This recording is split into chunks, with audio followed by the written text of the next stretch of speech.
The Right Honourable Winston Peters. Mr. Speaker, I move a motion of no confidence in the government for the following obvious reasons. 1. The interests of New Zealanders are repeatedly being ignored in favour of foreign big business. 2. All this government offers young people is reduced pay and a lifetime overseas. 3rd, valuable state assets are being sold at bargain prices to overseas buyers. 4th, unemployment is reaching crisis levels and little is being done. 5, the balance of payments is deep in deficit and the government won't act. 6, the exchange rate is crippling exporters and manufacturers, and again, the government refuses to act. And last, the government is dividing our nation between Maori and non-Maori by separatist policies it swore never to introduce in this country. Mr. Speaker, sometimes we have the privilege of watching a great political event unfold. Sometimes we hear speakers inspire us with great vision. Sometimes a great leader shows us the way to a better and brighter future for our country. Sadly, we missed out on all three today. It's no use flapping your hands around like a penguin, Mr. Prime Minister. The fact is, that was a boring, useless speech. We all know it. We all know it. The best part of the Prime Minister's speech today was when he sat down. That was the very best part of that speech. The rest of it consisted of the same old neoliberal free market pixie dust. It sounded like he wrote it in the shower or in Antarctica or somewhere like that. The philosophy behind it goes something like this. 1, flog off the country to overseas investors. 2, create a currency speculator's paradise. 3, change the labour laws again to kick the workers in the guts. 4, cut government services. 5, starve the regions. 6, subsidise overseas businesses like Warner Brothers and ignore chances to keep New Zealand enterprises going back home. And 7, when in doubt, build another motorway. New Zealanders' great leaders were once people of vision. They didn't spend their lives gazing into a computer screen. They didn't spend their young life betting against their country's currency so they themselves could become wealthy. They surrounded themselves with like-minded individuals. They wanted to make life better for their people. Their vision was of an independent nation, making its own way in the world, using its own New Zealand resources with educated and skilled New Zealanders who could expect some sort of fulfilment and satisfaction, and they went on to create the greatest country on earth, all in the lifetime of some of us. We led the world with our social justice, our care of the young and old, and the guiding principle was that simple expression: we have to give them a fair go. That noble concept of a fair go for all was the first casualty of the neoliberal practice by the political Neanderthals who have polluted this country politically since 1984. Now, I know Mr. Banks might laugh because those words are rather large. Neanderthal is not a race, it's not a tribe. Neoliberal is a political expression. And, of course, he leads the ACT Party and he doesn't even know what neoliberal means. He leads the ACT Party and he goes nothing about right-wing economics or anything at all, which surely is a recipe for disaster. What we have now is a government that governs by photo opportunities, sound bites and spin doctoring. And seldom in our history has a government assumed such an air of lofty arrogance in such a short time. Conceit, vanity, big-headedness, in more ways than one. There is no engine room of ideas, no policies, no plans or perceptions. As I travel around New Zealand, more and more national people say to me, what is this government going to do about this? And I say, I don't know, but you voted for them. And they say, but I won't next time. And those numbers are becoming legion, to use an expression from the Bible. They are growing every day. And that's why some of those, no. Listen, lads, I know a bit about this business. I know what it's like to sit back there and be fooled by so-called leadership. And in your case, what you're going to see, or the North, isn't it amazing? Northland. Why is Northland being led in the main from the National Party by such no-name, do-nothing MPs. The whole province. What has that man up there done for Northland? Nothing. He was meant to attack the drug culture. It's getting worse. What has that man over there, who was a minister, what has he done for Northland? Nothing. But then again, John Banks was there for years, and what did he do for Whangarei and Northland? Zero. The province that should be at the heartland of this country looking so backward because they made the fatal mistake of voting for incompetent MPs. But my message to them shortly is, when we open our office in Whangarei next Monday, is to hang on up there because help's on its way. There's no doubt about that. We know where our support base is building. But back to the main theme of today. Soundbites, spin doctoring, lofty arrogance. Now, the Prime Minister is supposed to be a smart guy, can't understand the single biggest problem this country faces. That is, we cannot earn enough money to make our way in the world because our currency is massively overvalued. It is out of control, and every exporter and manufacturer knows this. The world's best performing economies know this. But here we have an original thinker in, guess who, Stephen Joyce, proclaiming that, and he quotes this yesterday, he feels the currency will come down a bit, end of quotes. He feels the currency will come down a bit, end of quotes. No science, no analysis, no research, just gut feeling. He says it's a fool's paradise to intervene in the exchange rate. See this chart? That's a chart of export profitability. See that? See how it goes down that way? See how it went that way? That's a chart that Mr. Stephen Joyce should look at and his colleagues. Because if you look at that chart, it's the mirror image in reverse of the currency exchange in this country. The very peaks are troughs on the other side, the very troughs are peaks on the other side, and all against one group of people. New Zealanders, Kiwis. I refer those backbenchers over there, whose political future depends on this understanding, to these two charts. There is the currency, and here they're both up the right way. Oh, very good question. Very good question from the National Party backbencher. From Kaikoura. He wants to know which chart's up the right way. Neither, sunshine. Neither is the right way.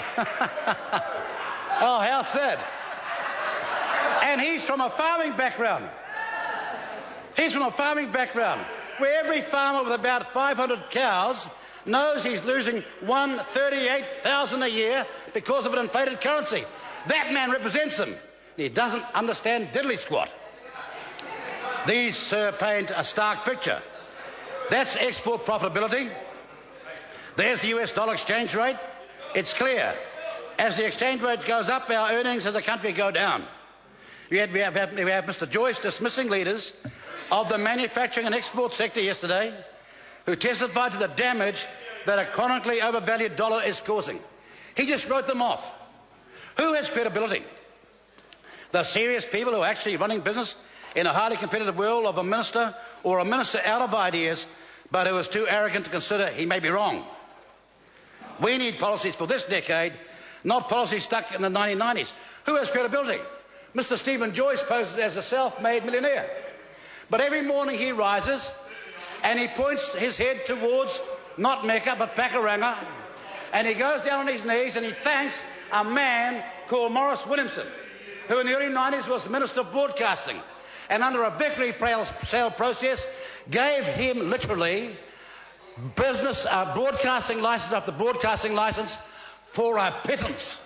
Mr. Joyce bid the highest bid, but under Mr. Williamson's program, he was required only to pay the second highest bidder's bid.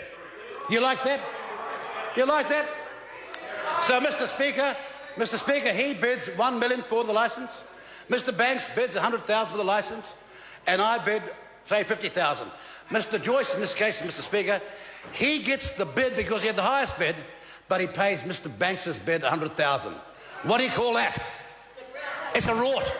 And that's how he became... This extraordinary, wealthy, self-made man that now knows all about exports too, because apparently he's in exporting. We know what he's exporting, people. By the time he got off his high horse, we know he's got a big head, but this is no place to pose around here. This is no place to pose around here. Oh yes, and 30 years gives me one thing over you, Mr. Joyce, and it's a thing called experience and judgment. That's why you'll be gone shortly. At the very first time you fly the white flag, you're gone.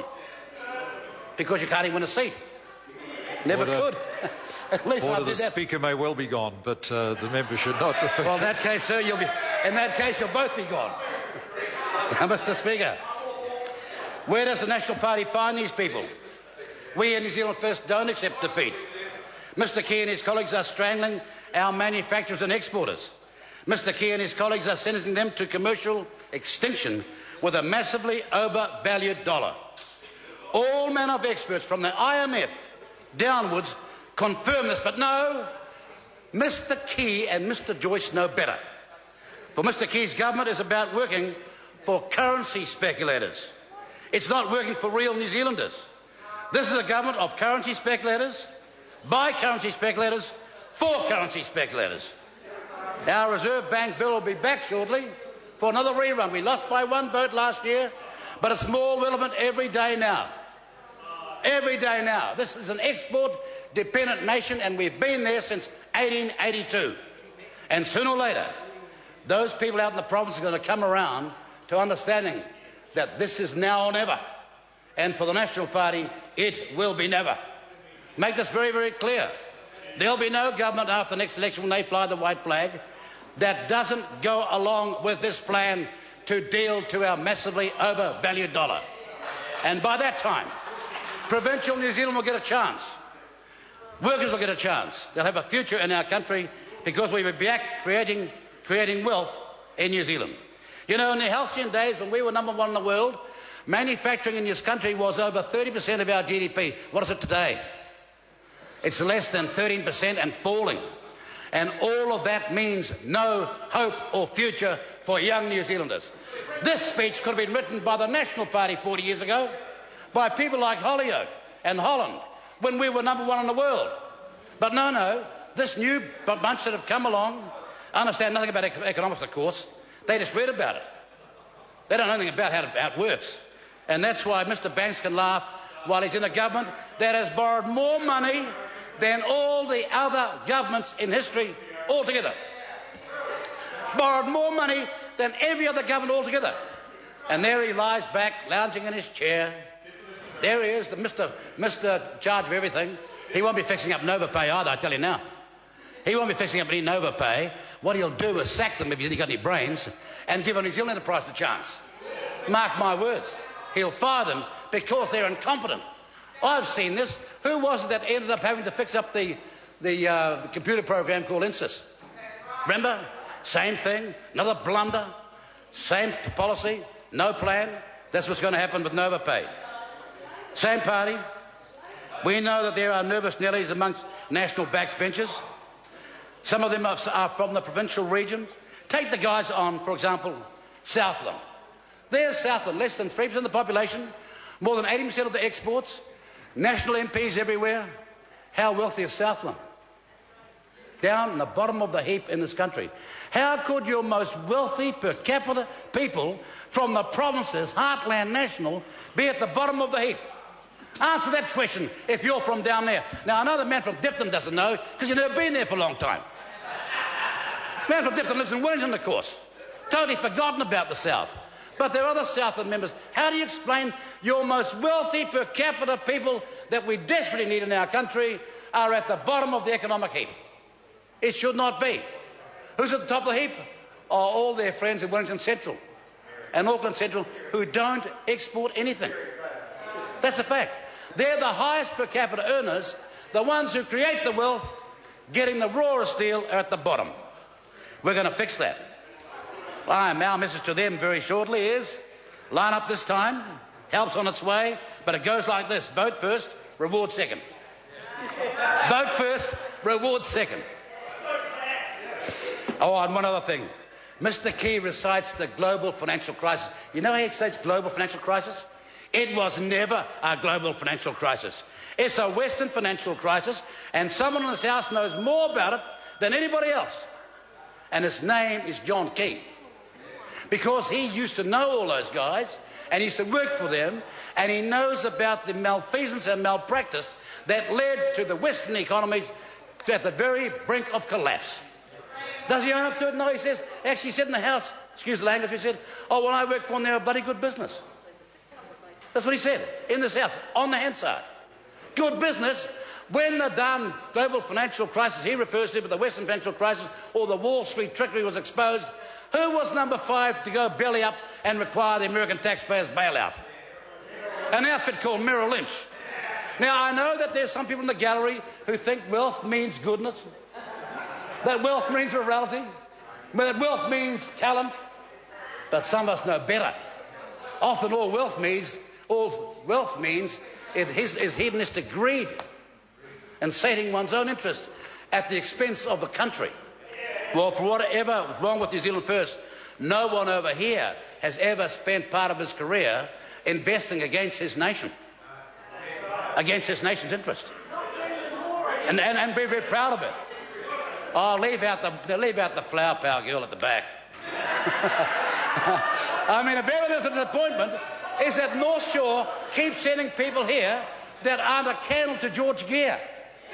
They keep on sending nondescript people who look good on paper but can't perform in this House. And they haven't got the skill, the talent, or the sheer resolve, commitment, aspirations and dreams to make good MPs. Just because you had the flower show does not make you fit for Parliament. But back to my main point.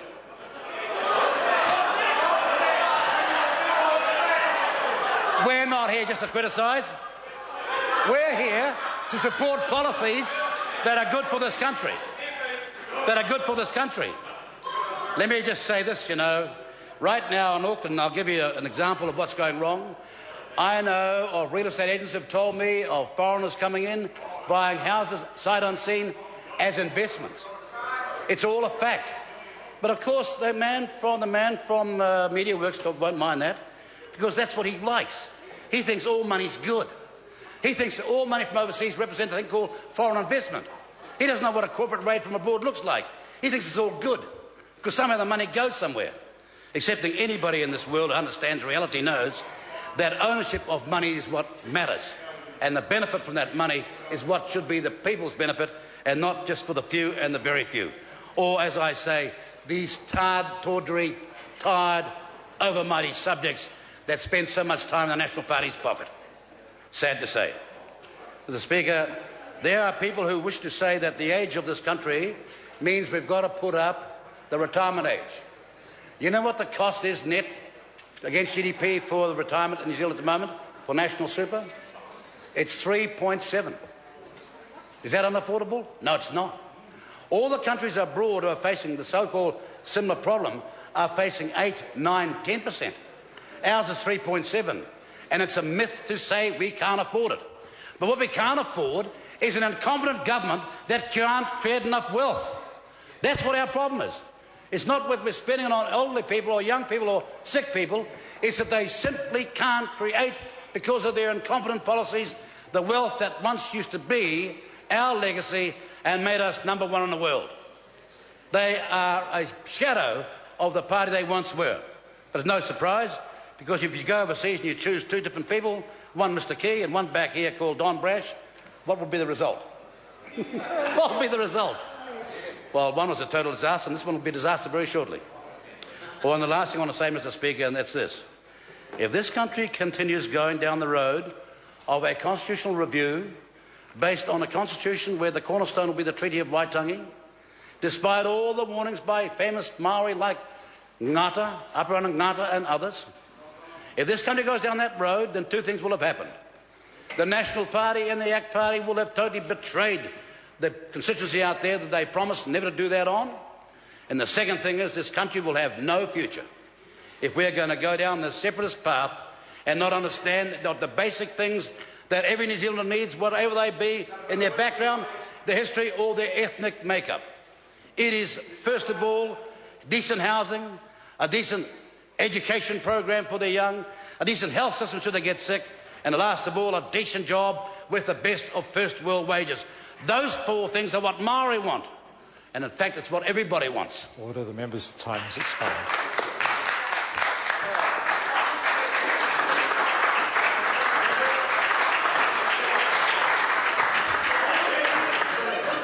The Honourable